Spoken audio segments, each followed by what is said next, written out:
Students, today we are going to discuss chapter 1 of class 10 geography. Chapter is resources and development. This chapter is very important for us because all the chapters which are going to come later, they are based on these chapters because this is the base for other chapters. As we know that resources are very important for human survival, and we develop resources we also modify resources to utilize it in our life to make our lives easier. Now, what are resources? Resources are everything that is available in our environment and which can be used to fulfill our needs, and it should be technologically accessible, economically feasible, and culturally acceptable. Here I have underlined these three terms. Look at the arrow. One by one we will discuss these three terms because these three terms are very important. Economic feasibility. If something is economic feasible, it means that the degree to which it can be utilized or the economic advantages of that resources can be made. If we are trying to modify or take economic advantage of something, we must be able to modify them with the help of proper technology. Here, technologically accessible means the technology needed to use the resources must be available so that we can extract it and make proper use of it. There are many resources which cannot be utilized because we don't have the proper technology. So it is very important to understand that technology must be there and the required technology must be there so that we can extract it. Next one is culturally acceptable. Things which are being acceptable culturally and that are allowed to be observed and utilized without hindrance and objection. This is the proper definition of resources. It is very important to you all. So now we will discuss how these resources can be classified. We know that to understand the importance of resources, it is very important to us to classify them in different groups. Now, broadly, resources are broadly classified as natural and human-made. They are also classified as on the basis of origin, for example, biotic and abiotic. Biotic, which have life, just like forests, wildlife, and abiotic, minerals which do not have life. On the basis of exhaustibility, these are renewable and non-renewable resources, forests and water. We know that forests, though they are renewable resources, re means again, new means new, able means capacity to regenerate. When nature has the capacity to regenerate a resource, or even human being can regenerate a resource which cannot be exhausted, it can be termed as renewable resource. Though forests are renewable resources, but many times they are compared to non-renewable resources because they require a lot of time to regrow. Water, again one of the most important resource for our survival. It is also termed a renewable resource. There is a chapter in class 10th which is based on water, and there is a question how we can term water as a renewable resource. In a short, we can discuss that as water is in hydrological cycle, it keeps on changing, so it can be termed as renewable resource. Not a single drop of water is wasted from earth. It keeps on changing. Now, on the basis of ownership, we know that there are many resources which are owned by an individual. These are land, houses, again which are owned by community or community owned resources just like grazing grounds, national, minerals, forests, international resources like oceanic resources. There are also other aspects on the basis of which resources are classified. It is very important for us to know that on the basis of status of development, they are also classified, and the first one is potential resource. Here I have given you example of wind and solar energy because these resources have the potential to be developed and are present in abundance. We know that wind and solar energy is not going to be over.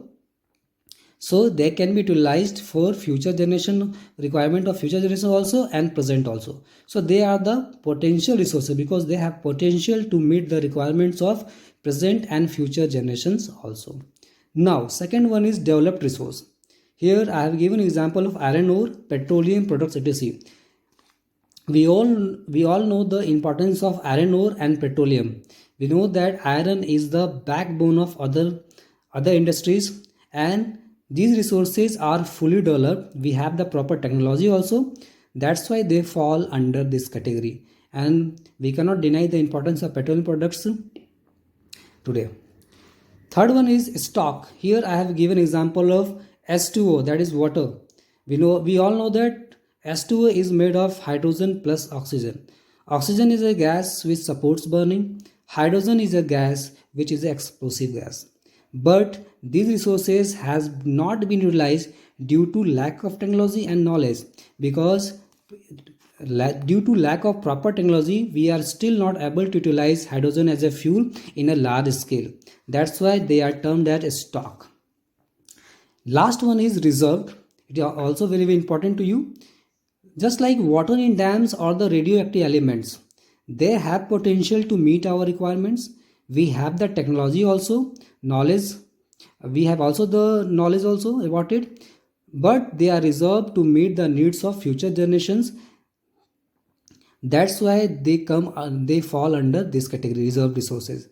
These all definitions or these all topics are very, very important to you, because further in later videos, in other videos we'll discuss all the important aspects of development of resources. So go through your chapters line by line, make a note, try to find out middle questions. When the school will reopen, we will discuss in the class also.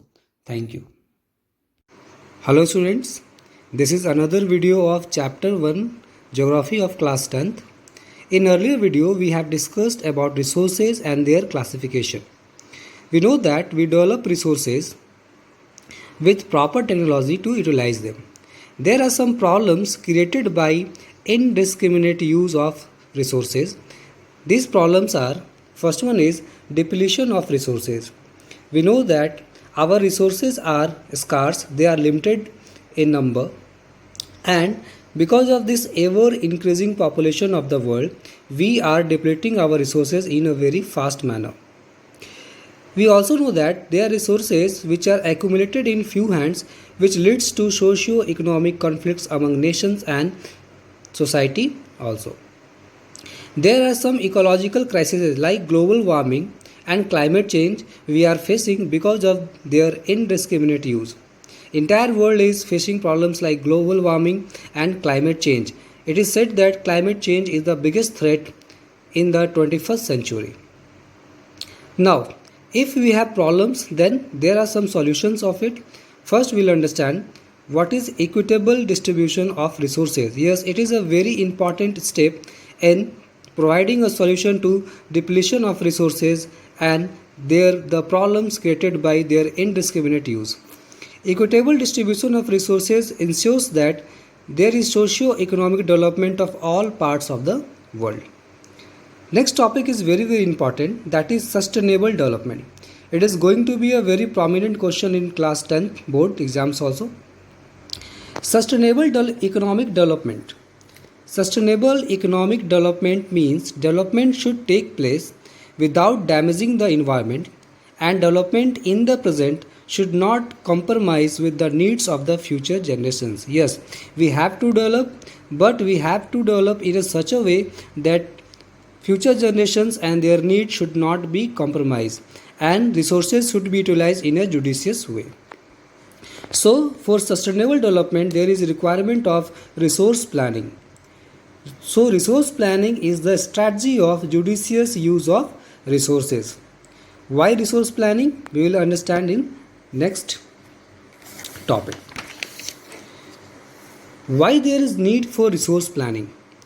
First, for equitable development of all regions. We know that there are some areas or regions in the world which are not rich in resources. So it is very important that there should be equitable development or there should be equitable distribution of resources so that all regions of the world can develop. Second one is for removal of imbalance in the economic development. There are many areas of the world which do not have all the resources or which lack in some important resources. So to remove this imbalance of economic development, it is important that resources should be distributed equally and they should be utilized in a proper manner with resource planning.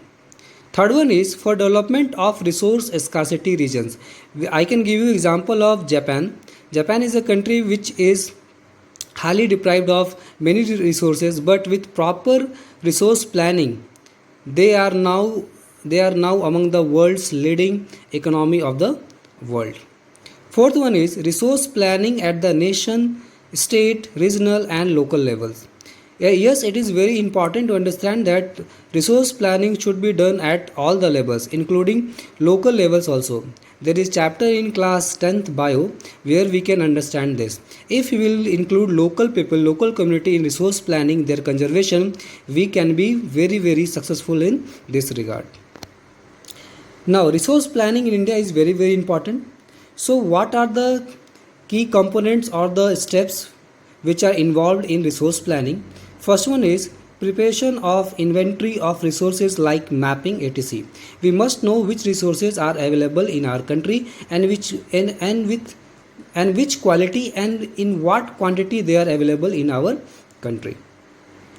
Next one is evolving a planning structure. Third one is matching the resource development so that we can achieve the goals of development and we can also meet the requirement of the nation. Now when we are talking about resource planning, so there are some factors involved in the resource and their development.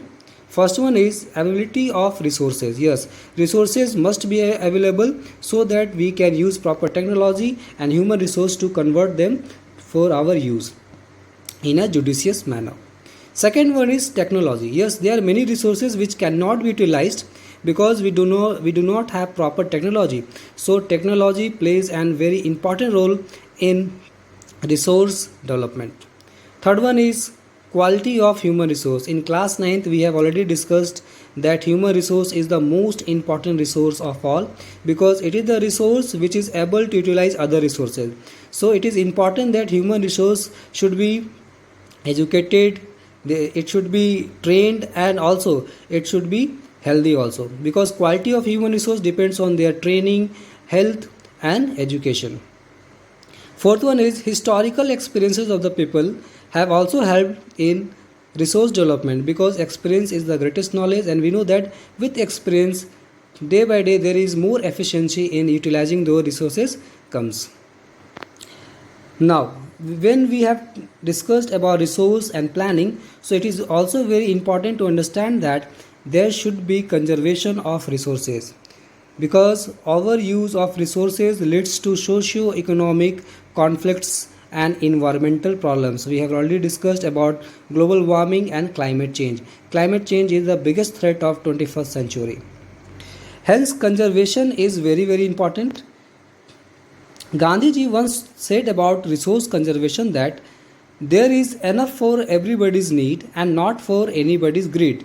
Gandhiji mentioned that earth has everything, earth has all the resources to provide the need of everybody, but there is nothing for anybody's greed. So we have to utilize our resources in a very judicious manner so that our coming generations can also enjoy the socio-economic development. Gandhiji was against mass production. He wanted production by masses. Thank you. In another video we will discuss more topics about this chapter.